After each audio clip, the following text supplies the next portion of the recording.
Mrs বাড়ি কে আছে? আচ্ছা মিসেস কে আছে? এখানে আসুন, এখানে আসুন, প্লিজ আসুন।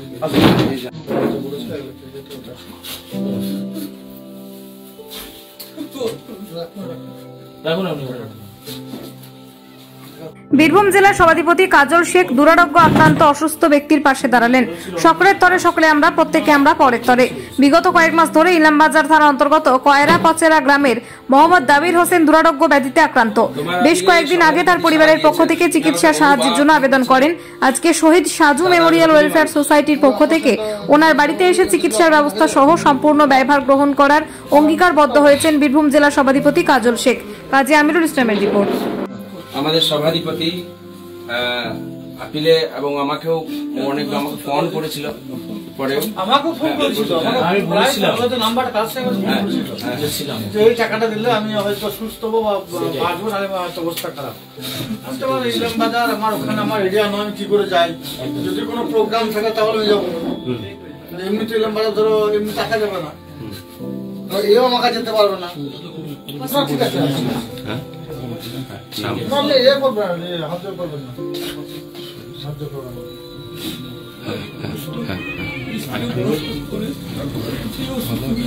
আমাদের আপনাকে বলি, দাদা সভাধিপতি শুধু নয়, দাদা সভাধিপতি নয়, তিনি বিশেষ করে যারা অসহায়, অশক্ত, দরিদ্র তাদের পাশে দাঁড়ানোর জন্য কাজ করেন। আর তার কাজ করার জন্য তিনি নিজস্ব একটা প্রতিষ্ঠান করে রেখেছেন, তার নাম হচ্ছে শহীদ সাজু ওয়েলফেয়ার মেমোরিয়াল সোসাইটি। তো যেহেতু এই ধরনের কাজ উনি আগে পূর্বে বহু করেছেন, আজকে শুধু সভাধিপতি বলে নয়, তো সেই শহীদ সাজু মেমোরিয়াল ওয়েলফেয়ার সোসাইটি থেকে যে প্রয়োজনটুকু ছিল, যে প্রয়োজনের কথা আপনারা বলেছিলেন, যেটা হলে ওর চিকিৎসা ব্যবস্থাটা সম্পূর্ণ হবে এবং ও সুস্থ হয়ে উঠবে, স্বাভাবিক জীবনে ফিরবে, সেই আর্থিক সহায়তাটুকু ওই শহীদ সাজু মেমোরিয়াল ওয়েলফেয়ার সোসাইটি থেকে আপনাদের জন্য কিন্তু দাদা নিয়ে আসছেন। দাদা একজন সভাধিপতি, তিনি পুরো বিষয়টা উনি তদারকির মধ্যে থাকবেন, কখন কি হচ্ছে না হচ্ছে সেই বিষয় রাখবেন। আপনাদের কাছে নাম্বার আছে, আমরা যোগাযোগ রাখবেন। আপনাকে এটা চিকিৎসা যেটা আছে সেটা করুন, তারপরে যদি কোনো চিকিৎসাটা দ্রুত ব্যবস্থা নিতে হবে, তাহলে একটু ইয়ে করে দেন।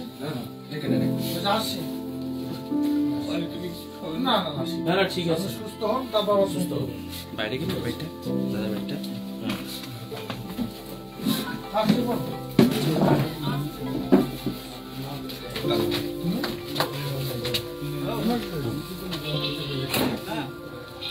এই নুরুদা একসাথে এখানে নুরুদা নুরুদা এই নুরুদা আমি এখানে চলছি একসাথে।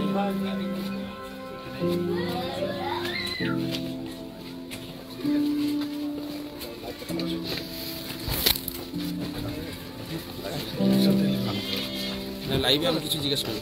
দাদা, আজকে যে এই যে আপনি একটা কর্মসূচিতে এসেছিলেন, সেই কর্মসূচির মধ্যে আপনার কাছে এই বার্তা কে বা পৌঁছে দিল? আর আপনি এই একটা কর্মসূচি থেকে আপনি চলে গেলেন, আবার ফিরে চলে এলেন, ফিরে চলে এসে আপনি আমার আগে ফোন করেছিল, বেশ কিছুদিন আগে ফোন করছে, আমার একটা ঘুরছি এবং সেটা আমাকে আমরা বাইরে কোথাও যেতে হবে ট্রিটমেন্টের জন্য।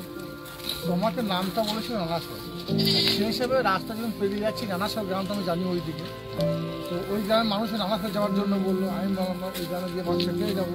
তো নানাসর গ্রামে গিয়ে শুনছি ওনার বাড়ি নানাসর, ফের ফোন করছি ওনার বাড়ি নানাসর নয় এই গ্রাম, তো ফের ওই জন্য ব্যাখ্যা আনলাম। তো দাদা এটা নানাসর নয় বললো।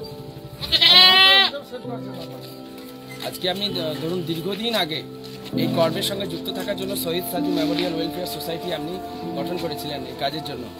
আজকে আপনি শহীদ সাজু মেমোরিয়াল ওয়েলফেয়ার সোসাইটির একজন মানুষ হিসেবে আপনি এই বাড়িটা মানুষের ব্যাপারে শহীদ সাজু হচ্ছে বিএসএফে কর্মরত আমার এক দাদা জওয়ান, যাকে নির্মম নিষ্ঠুরভাবে নানুরের মাটিতে হত্যা করা হয়েছিল, সেই দাদাকে স্মরণ রাখার জন্য এই সোসাইটি আমি করেছি। আমার পরিবারের সকল সদস্য মিলে এই সোসাইটিটা করেছি।